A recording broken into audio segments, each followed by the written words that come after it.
Hello everybody. आज हम संघ एवं इसके क्षेत्र यानी यूनियन एंड इट्स टेरिटरी पर विस्तृत चर्चा करेंगे। मैं हूं पुरुषोत्तम सिंह और इस वीडियो में आपका स्वागत है। भारत के संविधान के भाग 1 में अनुच्छेद 1 से लेकर 4 तक संघ एवं इसके क्षेत्र का वर्णन किया गया है, तो वहीं पहली अनुसूची में राज्य और केंद्र शासित प्रदेशों के नामों का उल्लेख है। अनुच्छेद 1 का क्लॉज फर्स्ट कहता है भारत अर्थात इंडिया राज्यों का संघ होगा, यानी India that is Bharat shall be a union of state. यानी इसमें सर्वप्रथम भारत के दो नामों का उल्लेख किया गया है। एक नाम है इंडिया और दूसरा है भारत, और भारत को राज्यों का संघ बताया गया है, यानी यूनियन ऑफ स्टेट बताया गया है। इसके अलावा चाहे भारतवर्ष हो चाहे हिंदुस्तान हो, उनका उल्लेख संविधान में नहीं किया गया है। यानी संविधान के अनुसार भारत के केवल दो ही नाम हैं, इंडिया और भारत को राज्यों का संघ बताया गया है, न कि राज्यों का समूह। इंडिया और भारत दो नाम के पीछे भी संविधान सभा एक मत नहीं थी। किसी का मानना था कि भारत नाम रखा जाए, किसी का मानना था कि इंडिया नाम रखा जाए। इसलिए इस मतभेद को दूर करने के लिए संविधान सभा द्वारा दोनों नामों को अपना दिया गया। फेडरल और यूनियन दोनों का मतलब संघ ही होता है। फेडरल सिस्टम और यूनियन सिस्टम दोनों का मतलब ही संघीय प्रणाली ही होता है, मगर इनके अर्थ में भिन्नता होती है। जहां फेडरल सिस्टम में राज्य और संघ के बीच एक समझौता होता है और समझौते से संघ का निर्माण होता है और राज्यों को व्यापक शक्तियां प्राप्त होती हैं। राज्यों का अस्तित्व संघ पर निर्भर नहीं होता है। तो वहीं यूनियन सिस्टम में राज्य और संघ के बीच में कोई समझौता नहीं होता है और संघ का राज्यों पर प्रभुत्व होता है और राज्यों का अस्तित्व ही संघ पर निर्भर करता है। इस प्रकार भारतीय संघ राज्यों के बीच में कोई समझौते का परिणाम नहीं है। राज्यों को संघ से अलग होने का कोई अधिकार नहीं है, यानी भारत विभक्त राज्यों का अविभाज्य संघ है। अनुच्छेद 1 का क्लोज 2 कहता है कि राज्य और उनके राज्य क्षेत्र वे होंगे जो पहली अनुसूची में वर्णित हैं। यानी राज्य और उनके क्षेत्र में वर्तमान में 28 राज्य और 8 केंद्र शासित प्रदेश हैं। अनुच्छेद 1 का क्लॉज 3 कहता है कि भारत के राज्य क्षेत्र में राज्य सम्मिलित होंगे, संघ राज्य सम्मिलित होंगे और ऐसे राज्य क्षेत्र सम्मिलित होंगे जो भविष्य में भारत द्वारा अर्जित किए जाएंगे। यानी भारत का राज्य क्षेत्र 3 चीजों से मिलकर बना हुआ होगा: राज्यों से, केंद्र शासित प्रदेशों से और अर्जित किए गए क्षेत्रों से। भारत संघ में जहां केवल राज्य सम्मिलित होते हैं, भारत संघ यदि शब्द है तो उसमें केवल राज्य हैं, यानी वर्तमान में 28 राज्य से मिलकर भारत संघ है, जबकि भारत का राज्य क्षेत्र व्यापक अर्थ समेटे हुए है। इसमें 3 प्रकार की पॉलिटिकल यूनिट शामिल हैं। एक है राज्य, दूसरा है केंद्र शासित प्रदेश और तीसरा है वे क्षेत्र जो भविष्य में भारत द्वारा अर्जित किए जाएंगे। यानी भारत का राज्य क्षेत्र व्यापक अर्थ लिए हुए है। अनुच्छेद 2 नए राज्यों के प्रवेश और स्थापना से संबंधित प्रावधान का वर्णन करता है। यह ऐसे राज्यों के प्रावधान का वर्णन करता है जो भारत की भौगोलिक सीमा से बाहर हों। यानी भारत यदि किसी अन्य देश से किसी राज्य को अपने देश में सम्मिलित कर देता है, चाहे पाकिस्तान का कोई राज्य हो, चाहे चाइना का कोई राज्य ले ले, या बांग्लादेश का कोई राज्य ले ले, या श्रीलंका अपने किसी राज्य को इंडिया को दे दे, तो उसके लिए अनुच्छेद 2 में वर्णन किया गया है। यानी संसद विधि द्वारा ऐसे निबंधनों और शर्तों पर जो वह ठीक समझे संघ में नए राज्यों का प्रवेश या उनकी स्थापना कर सकता है। यानी इसकी पूरी शक्ति भारत की संसद को दी गई है कि संसद विधि द्वारा ऐसा कर सकती है। अगला अनुच्छेद 3 में नए राज्यों के निर्माण और वर्तमान राज्यों के क्षेत्र, सीमाओं और नामों में परिवर्तन है। अनुच्छेद 3 में भारत की भौगोलिक सीमा के अंदर, यानी जो वर्तमान में भारत की भौगोलिक सीमा में जो राज्य और केंद्र शासित प्रदेश हैं, उनमें परिवर्तन करने से संबंधित है। यानी इसमें कहा गया है कि संसद विधि द्वारा किसी राज्य में से उसका राज्य क्षेत्र अलग करके अथवा 2 या अधिक राज्यों को या राज्यों के भागों को मिलाकर अथवा किसी राज्य क्षेत्र को किसी राज्य के भाग के साथ मिलाकर नए राज्य का निर्माण कर सकती है और किसी राज्य का क्षेत्र बढ़ा सकती है, किसी राज्य का क्षेत्र घटा सकती है, किसी राज्य की सीमाओं में परिवर्तन कर सकती है, किसी राज्य के नाम में परिवर्तन कर सकती है। मतलब संसद को पूरा अधिकार है, यानी जो राज्यों का अस्तित्व है वो भारत की संसद पर निर्भर करता है। मगर ऐसा कोई भी विधेयक यदि संसद ये कुछ भी करना चाहे, किसी राज्य की सीमा को बदलना चाहे, 2 राज्यों को मिलाकर 1 राज्य बनाना चाहे, या 3 राज्यों को मिलाकर 4 राज्य बनाना चाहे, या सीमा को घटाना चाहे, या सीमाओं में परिवर्तन करना चाहे, या नाम में परिवर्तन करना चाहे, इस प्रकार का कोई भी विधेयक राष्ट्रपति की सिफारिश से ही पूरा स्थापित किया जाएगा। और संसद में प्रस्तुत करने से पहले राष्ट्रपति उस राज्य की विधानमंडल की राय पूछने के लिए उसे भेजेंगे, और उसको राज्य की विधानमंडल को एक निश्चित अवधि में अपनी राय देनी होगी। यदि राज्य की विधानमंडल राय दे देती है तो सही है, यदि राय नहीं भी देती है तो वो राय राष्ट्रपति पर या संसद पर बाध्यकारी नहीं है। उनकी राय के बिना भी संसद ऐसा कर सकती है। मगर संघराज्य के क्षेत्र में यदि किसी प्रकार का बदलाव करना हो तो वहां की विधानमंडल से पूछने की कोई आवश्यकता नहीं है। अनुच्छेद 4 का क्लॉज फर्स्ट कहता है कि अनुच्छेद 2 या अनुच्छेद 3 में निर्दिष्ट किसी विधि में पहली अनुसूची और चौथी अनुसूची के संशोधन के लिए ऐसे उपबंध अंतर्विष्ट होंगे जो विधि के उपबंधों को प्रभावी करने के लिए आवश्यक हों, तथा ऐसे अनुपूरक, अनुषंगिक और प्रमाणिक उपबंध भी अंतर्विष्ट हो सकेंगे जिन्हें संसद आवश्यक समझे। मतलब अनुच्छेद 2 और 3 के अनुसार यदि पहली अनुसूची और पहली अनुसूची जहां 28 राज्य और 8 केंद्र शासित प्रदेशों का वर्तमान में वर्णन करती है, और चौथी अनुसूची राज्यसभा की सीटों का वर्णन करती है, यानी इनमें किसी भी प्रकार का परिवर्तन करना हो तो वो संसद विधि द्वारा कर सकती है। अगला अनुच्छेद 4 का क्लॉज 2 कहता है कि इस प्रकार की विधियां जो संसद द्वारा बनाई जाएंगी वो अनुच्छेद 368 के तहत संविधान संशोधन नहीं मानी जाएंगी। मतलब अनुच्छेद 2 और अनुच्छेद 3 के अनुसार जो भी विधि संसद बनाती है, जिस भी प्रकार का परिवर्तन राज्यों में करती है, उस प्रकार का संशोधन संविधान संशोधन नहीं माना जाएगा। संविधान में संशोधन 3 प्रकार से होता है। संविधान में संशोधन 3 प्रकार से किया जाता है। एक साधारण बहुमत से किया जाता है, और दूसरा अनुच्छेद 368 यानी 368 के तहत विशेष बहुमत और विशेष बहुमत प्लस आधे राज्यों की सहमति से किया जाता है। जहां साधारण बहुमत में केवल उपस्थित और मत देने वाले सदस्यों का बहुमत होता है, तो वहीं विशेष बहुमत में उपस्थित और मत देने वालों का 2/3 और कुल सदस्य संख्या का बहुमत होना अनिवार्य है। तो वहीं विशेष बहुमत प्लस आधे राज्यों की सहमति में कुल सदस्य संख्या का बहुमत और उपस्थित और मत देने वालों का 2/3 और आधे राज्यों की सहमति होना अनिवार्य है। तो इस प्रकार अनुच्छेद 2 और 3 में जो परिवर्तन संसद करेगी उसको अनुच्छेद 368 के तहत संविधान संशोधन नहीं माना जाएगा, यानी उसको साधारण बहुमत से संशोधन किया जा सकता है। सर्वोच्च न्यायालय का बेरुबारी संघ मामला। सर्वोच्च न्यायालय 1960 में, क्योंकि भारत 1947 में आजाद हुआ, तो पाकिस्तान का बेरुबारी संघ जो था वो भारत के पश्चिम बंगाल वाले एरिया में पड़ता था और भारत में वो रह गया था। तो भारत सरकार उसको पाकिस्तान को देना चाहती थी। तो राष्ट्रपति जी ने इसके लिए वहाँ लोकल लेवल पर भारी विरोध हुआ। तो इसके लिए राष्ट्रपति जी ने सर्वोच्च न्यायालय से पूछा कि क्या भारत सरकार अपने किसी हिस्से को किसी दूसरे देश को दे सकती है। तो सर्वोच्च न्यायालय ने बेरुबारी संघ मामले में कहा कि भारत सरकार अपने किसी क्षेत्र को किसी दूसरे देश को नहीं दे सकती है, मगर इसके लिए संसद 368 के तहत संविधान में संशोधन करके ऐसा कर सकती है। मतलब 368 में विशेष बहुमत से संशोधन करके संसद किसी क्षेत्र को दूसरे देश को सौंप सकती है। तो इसके लिए भारत की संसद ने 9वां संविधान संशोधन अधिनियम पारित किया और बेरुबारी संघ जो था वो पाकिस्तान को दे दिया।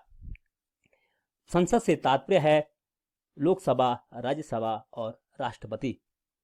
राज्यों एवं केंद्र शासित प्रदेशों का उद्भव। भारत स्वतंत्र हुआ तो भारत के बहुत सारी यूनिट्स जो थी भारत के अंदर वो भारत में हो गई, भारत में सम्मिलित हो गई। मगर इनमें से कुछ देसी रियासतें थी, 552 देसी रियासतें थी, उनमें से 449 भारत में शामिल हो गई। मगर 3 देसी रियासतें ऐसी थी जिन्होंने भारत में शामिल होने से इनकार कर दिया। ये थी हैदराबाद, जूनागढ़ और कश्मीर। इनका मना करने का कारण ये था कि जहां जूनागढ़ में नवाब मुस्लिम थे और 80% जनता हिंदू थी, नवाब पाकिस्तान के पक्ष में थे और जूनागढ़ के आधिपत्य में दो स्टेट यानी मंगरौल और बाबरिया ने जूनागढ़ से अलग होने के लिए आवाज उठाई तो नवाब ने वहां सेना भेज दी। लोगों ने भारत सरकार से मदद मांगी। नवाब पाकिस्तान भाग गए और जूनागढ़ में जनमत संग्रह करवाया गया और लोगों ने भारत में सम्मिलित होना चुना और जूनागढ़ को भारत में सम्मिलित कर दिया गया। तो इसी प्रकार कश्मीर के मामले में महाराजा हरि सिंह हिंदू थे और अधिसंख्य जो जनता थी वो मुस्लिम थी। हरि सिंह न तो पाकिस्तान में शामिल होना चाहते थे और न ही भारत में वो अलग स्वतंत्र रहना चाहते थे। उसी दौरान शेख अब्दुल्ला द्वारा हरि सिंह से गद्दी छोड़ने के लिए आंदोलन शुरू किया गया।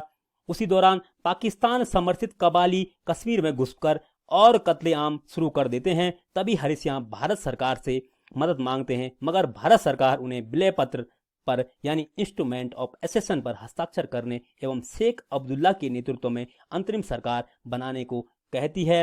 अंततः महाराजा हरि सिंह इसको स्वीकार कर लेते हैं और कश्मीर का भारत में विलय हो जाता है। यद्यपि कश्मीर के लिए बहुत सारे स्पेशल प्रोविजन आर्टिकल 370 के तहत भी किए जाते हैं और 35A के तहत भी किए गए थे। तो हैदराबाद के मामले में हैदराबाद में निजाम मुस्लिम थे और वहाँ 87% जो जनता थी वो हिंदू थी। नवाब भी स्वतंत्र रहना चाहते थे मगर वहाँ दंगे शुरू हो जाते हैं। इससे भारत सरकार वहाँ सेना भेज देती है और अंततः निजाम गद्दी छोड़ देते हैं और हैदराबाद का भी भारत में विलय हो जाता है। तो इस प्रकार से सारी जो रियासतें थी 552 की 552 रियासतें भारत में शामिल हो जाती हैं। अब मूल संविधान में राज्यों को 4 वर्ग में बांटा गया था। वर्ग का, वर्ग खा, वर्गा और वर्ग घा, यानी भाग का, भाग खा, भागा और भागा। भाग का उन क्षेत्रों में को रखा गया था जहां ब्रिटिश काल के दौरान गवर्नर का शासन था। भाग खा में उन क्षेत्रों को रखा गया जहां ब्रिटिश काल के दौरान राज्य विधानसभा के साथ शाही शासन था और भाग गा में जहां ब्रिटिश काल के दौरान मुख्य आयुक्त का शासन और कुछ शाही शासन था और भाग घा में केवल और केवल अंडमान निकोबार द्वीप समूह को शामिल किया गया। अब भारत स्वतंत्र होता है तो राज्यों के पुनर्गठन की मांग उठती है कि राज्यों का पुनर्गठन किया जाए। अब भारत सरकार धर आयोग का गठन करती है 1948 में कि राज्यों का जो गठन हो वो किस आधार पर हो, क्योंकि राज्यों के गठन के लिए भाषा के आधार पर मांग चारों तरफ से उठती है। धर आयोग 1948 में अपनी रिपोर्ट देता है और कहता है कि भाषा के आधार पर राज्यों का पुनर्गठन नहीं होना चाहिए। राज्यों का पुनर्गठन प्रशासनिक सुविधा के आधार पर होना चाहिए।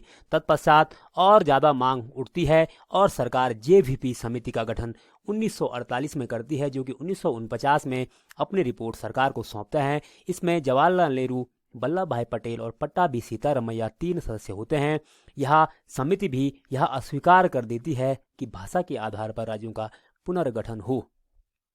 तत्पश्चात बहुत बड़े लेवल पर आंदोलन शुरू हो जाते हैं और इसी बीच मद्रास में आंध्र प्रदेश अलग तेलुगु भाषी राज्य के गठन के लिए एक कांग्रेसी नेता पोटी श्रीरामुलु भूख हड़ताल पर बैठ जाते हैं और अंततः 56 दिन की भूख हड़ताल के बाद इनकी मृत्यु हो जाती है। इससे सरकार दबाव में आकर 1953 में पहले भाषा के आधार पर राज्य का गठन आंध्र प्रदेश का गठन करती है। इससे पूरे देश में भाषा के आधार पर राज्य के गठन की मांग उठती है और सरकार 1953 में फजल अली आयोग का गठन करती है, जो कि 1955 में अपनी रिपोर्ट भारत सरकार को सौंपता है। इस आयोग के अध्यक्ष फजल अली थे और KM पाणिकर और हृदयनाथ कुंजरू अन्य 2 सदस्य इस आयोग में थे। यह आयोग कहता है कि भाषा को राज्यों के पुनर्गठन के लिए मुख्य आधार बनाया जाना चाहिए, मगर एक राज्य एक भाषा नहीं होनी चाहिए। यह आयोग कहता है कि भाषा के आधार पर राज्यों के पुनर्गठन के साथ साथ अन्य कारकों को भी ध्यान में रखना चाहिए, जैसे कि देश की एकता और सुरक्षा को ध्यान में रखा जाए, भाषाई व सांस्कृतिक एक रूपता को ध्यान में रखा जाए, वित्तीय और आर्थिक प्रशासनिक सुविधा को ध्यान में रखा जाए, प्रत्येक राज्य एवं पूरे देश के लोगों के कल्याण की योजना और इसके संवर्धन को भी ध्यान में रखा जाए। फजल अली आयोग की अधिकतर सिफारिशें सरकार मान लेती है और सरकार 7वां संविधान संशोधन अधिनियम 1956 और राज्य पुनर्गठन अधिनियम 1956 द्वारा 14 राज्य और 6 केंद्र शासित प्रदेशों का गठन करती है और इससे पूर्व राज्य भाग का, खा, गा और घा की समाप्ति करके 14 राज्य और 6 केंद्र शासित प्रदेश का गठन करती है। 14 राज्य आंध्र प्रदेश, असम, बिहार, बॉम्बे, जम्मू एंड कश्मीर, केरल, मध्य प्रदेश, मद्रास, मैसूर, उड़ीसा, पंजाब, राजस्थान, उत्तर प्रदेश और वेस्ट बंगाल। यूटी थी, यूनियन टेरिटरी थी, अंडमान निकोबार आइसलैंड, दिल्ली, मणिपुर, त्रिपुरा, हिमाचल प्रदेश, लक्षद्वीप, मिनिकॉय और अमिनी दीवी आइलैंड्स। भारत के संविधान में भाग 6, भाग 7, भाग 8 और भाग 9 में क्रमशः भाग क, ख, ग और घ प्रकार के राज्यों से संबंधित प्रावधान किए गए थे, मगर राज्य पुनर्गठन अधिनियम द्वारा 14 राज्य और 6 केंद्र शासित प्रदेश बना दिए गए। तत्पश्चात 7वां संविधान संशोधन अधिनियम 1956 द्वारा भाग 6, भाग 7, भाग 8, भाग 9 के जो राज्य थे उनको भाग 6 में राज्यों को रखा गया और भाग 8 में केंद्र शासित प्रदेशों को रखा गया। इस प्रकार भाग 7 और भाग 9 रिक्त हो जाते हैं, जिसमें भाग 9 में बाद में 73rd अमेंडमेंट द्वारा 73वें संविधान संशोधन द्वारा 1992 में पंचायतों को सम्मिलित किया जाता है। 1956 के बाद भी राज्यों का बनना शुरू रहता है और 1960 में बम्बई से 2 राज्य बनाए जाते हैं, महाराष्ट्र मराठी भाषियों के लिए और गुजरात गुजराती भाषियों के लिए। इसके बाद भी राज्यों का बनना लगातार जारी रहता है और 28 राज्य और 8 केंद्र शासित प्रदेश वर्तमान में बन चुके हैं। 35वां और 36वां संविधान संशोधन अधिनियम 1974-75 सिक्किम से संबंधित है। सिक्किम में चौग्याल राजवंश का शासन था और भारत के स्वतंत्र होने के बाद और भारत में लोकतांत्रिक प्रणाली अपनाने के बाद सिक्किम में भी लोकतंत्र की स्थापना की मांग जनता जोरों शोरों से करनी शुरू कर देती है और चौग्याल राजवंश उनकी मांग को सप्रेस कर देते हैं और इससे वहाँ बहुत बड़े लेवल पर दंगे फसाद आंदोलन शुरू हो जाते हैं और इस प्रकार चौग्याल राजवंश भारत सरकार से मदद मांगते हैं और अपने राजवंश को सिक्किम को एक एसोसिएट स्टेट देने की मांग करते हैं। भारत सरकार सिक्किम को एसोसिएट स्टेट का दर्जा देती है 35वें संविधान संशोधन द्वारा, क्योंकि भारत के संविधान में एसोसिएट स्टेट का कोई प्रावधान नहीं था, इसलिए संविधान में 35वां संविधान संशोधन करना पड़ता है और सिक्किम को संबद्ध राज्य का दर्जा देकर अनुच्छेद 2A में जोड़ दिया जाता है। तत्पश्चात जनता की मांग पूरी नहीं होती है, जनता और जोरों शोरों से आंदोलन करती है और भारत में पूर्ण रूप से सम्मिलित होने की मांग करती है। तत्पश्चात 1975 में सिक्किम को पूर्ण राज्य का दर्जा दिया जाता है और संविधान में 36वां संविधान संशोधन करके जो 2A अनुच्छेद में सिक्किम को संबद्ध राज्य का दर्जा दिया गया था उसको निरस्त किया जाता है और साथ ही अनुच्छेद 371F द्वारा सिक्किम को स्पेशल प्रोविजन भी दिए जाते हैं।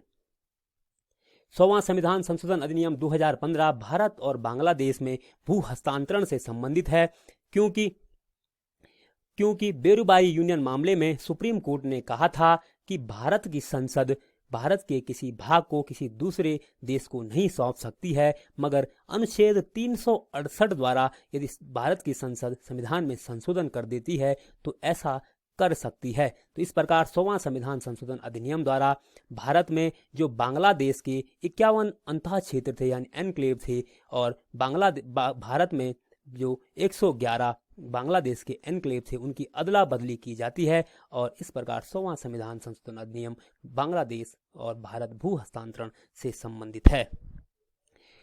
राज्यों के नाम भी परिवर्तन समय समय पर होते रहे हैं। सर्वप्रथम 1950 में संयुक्त प्रांत का नाम बदलकर उत्तर प्रदेश कर दिया जाता है, मद्रास का नाम बदलकर तमिलनाडु कर दिया जाता है, मैसूर का नाम बदलकर कर्नाटक कर दिया जाता है, लक्षद्वीप, मिनिकॉय और अमिनी दीवी का नाम बदलकर लक्षद्वीप कर दिया जाता है, दिल्ली का नाम बदलकर राष्ट्रीय राजधानी क्षेत्र नई दिल्ली 1992 में किया जाता है, उत्तरांचल का नाम उत्तराखंड और पांडिचेरी का नाम पुडुचेरी 2006 में किया जाता है, उड़ीसा का नाम 2011 में ओडिशा किया जाता है। धन्यवाद। Please subscribe, share, like and comment this channel.